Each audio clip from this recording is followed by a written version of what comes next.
बिस्मिल्लाहिर्रहमानिर्रहीम। नाज़रीन कराम, अस्सलामु अलैकुम। दुनिया भर के मुसलमानों को रमज़ानुल मुबारक।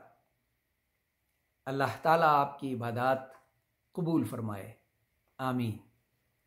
ज़रूरी है कि इस मौके पे हम ज़कात, सदक़ात और खैरात की बात करें।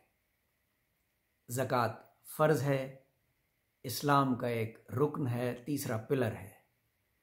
सूरह तौबा आयत 60 तमाम कैटेगरीज तफसील से अल्लाह ताला ने बयान फरमा दी हैं। मैं आपके सामने अर्ज़ कर दूँ।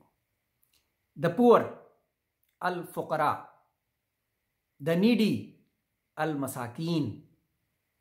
ज़कात एडमिनिस्ट्रेटर जो कलेक्शन करते हैं, न्यू मुस्लिम्स यानी कम्युनिटी में आने वाले नए मुसलमानों पे खर्च की जा सकती है। स्लेव्स एंड कैप्टिव्स, गुलामों को आज़ाद कराने के लिए या उनको देने के लिए खर्च की जा सकती है। द डेट रिडन, मकरूज जो आपके करीबी रिश्तेदार भाई बहन भी हो सकते हैं। इन द कॉज ऑफ अल्लाह, अल्लाह की राह में, और मुसाफिरों की मदद में। आपने अक्सर देखा होगा railway station, airport, bus stop, मुसाफिर तकलीफ में होते हैं, उन्हें ज़रूरत होती है, आप ज़कात दे सकते हैं। इसके अलावा सदक़ात यानी वॉलंटरी चैरिटी, सदक़ा वाजिबा ये लाजिम है, सदक़ा नफली ये नफली है, आपको सवाब मिलेगा, आइसिंग ऑन द केक। और उसके बाद सदक़ा अल फित्र जो आप ईद से पहले देते हैं, कोशिश कीजिएगा कि ईद की नमाज से बहुत पहले अदा कर दें ताकि लोग उससे अपना कोई काम कर लें। सदक़ा शुक्र, अल्लाह ताला का शुक्र अदा करें हर हाल में, और जब अल्लाह का शुक्र अदा करें तो कुछ सदका निकाल दें। फिदिया, कंपनसेशन फॉर मिसिंग रोज़ा, नमाज। बहुत से मुसलमान ये पूछते हैं कि अगर हम फिदिया दे दें तो क्या हम रोज़ा छोड़ सकते हैं? नहीं, ये इंतहाई मजबूरी की हालत में अल्लाह ताला ने इस चीज़ की इजाज़त दी है। लेकिन जो ही फिर आप दोबारा सेहतमंद हो जाएं या आपकी वो मजबूरी ख़त्म हो जाए तो अपने रोज़े ज़रूर रख लीजिएगा, ये बहुत ज़रूरी है। और जो कफ़ारा लाजिम है वो है कसम टूटने पे, कि अगर आपने कोई कसम खाई थी और वो टूट गई किसी वजह से तो आपको कफ़ारा देना लाजिम। इसके अलावा आप कुर्बानी करते हैं जो वाजिब है, ईद-उल अज़हा के मौके पे अकीका करते हैं, ये सदक़ा नफली में आता है। औलाद का शुक्राना देते हैं, दरअसल आप एक जानवर लड़की के लिए और 2 जानवर लड़के के लिए। और फिर सदक़ा जारिया जो सबसे ज़्यादा मसनून है, यानी ये कंटिन्यूअस सपोर्ट है, ये बेस्ट चैरिटी है।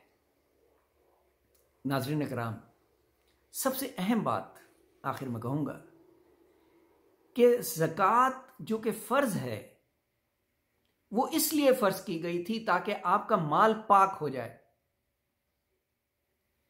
और जब आपका माल पाक हो जाए तो आपको उसे खर्च करने में कतई कोई कदूरत महसूस नहीं होगी। आप ज़रा देखिए, कोशिश कीजिए। और इसलिए भी ज़कात फ़र्ज़ की गई है ताकि आपका इम्तिहान लिया जा सके। ये बात आपको कोई नहीं बताएगा, मैं अर्ज़ कर रहा हूँ, ज़कात खुशी से दीजिए। कैलकुलेशंस में ना पड़िए कि आपके पास कितना माल है, कितना सोना है, कितना चांदी है, और उस पर 2.5% कितना है और किस तरह देना है। इस साल कोशिश कीजिए बगैर किसी कैलकुलेशन के आप देना शुरू कीजिए, पूरे साल देते रहिए। जो चीज़ यकुम रमज़ान को देनी है आप उसे पूरे साल पे डिवाइड कर लीजिए।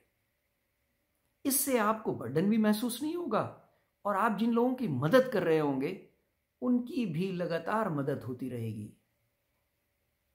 और ज़कात कैलकुलेटर के ज़रिए ना कीजिए, अपने दिल से कीजिए। आपको पता है कि आपको कितनी ज़कात देनी चाहिए।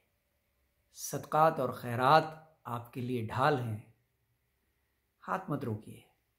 अल्लाह ताला ने बारहा फरमाया है, मांगने वाले को झिड़कना नहीं है। नहीं दे सकते, माफ़ी मांग लीजिए, लेकिन उसकी तरफ से मुंह ना मोड़िए और मांगने वाले को झिड़किए नहीं। और यकीन के साथ ज़कात दीजिए कि अल्लाह ताला आपके माल को 4 गुना बढ़ा देगा, क्योंकि ये कर्ज़ हसना है जो आप अल्लाह ताला को बराह रास्त दे रहे हैं। खामोशी से देते रहिए, अल्लाह ताला बहुत बरकत डालेगा इंशाअल्लाह। बहुत शुक्रिया। अल्लाह हाफ़िज़।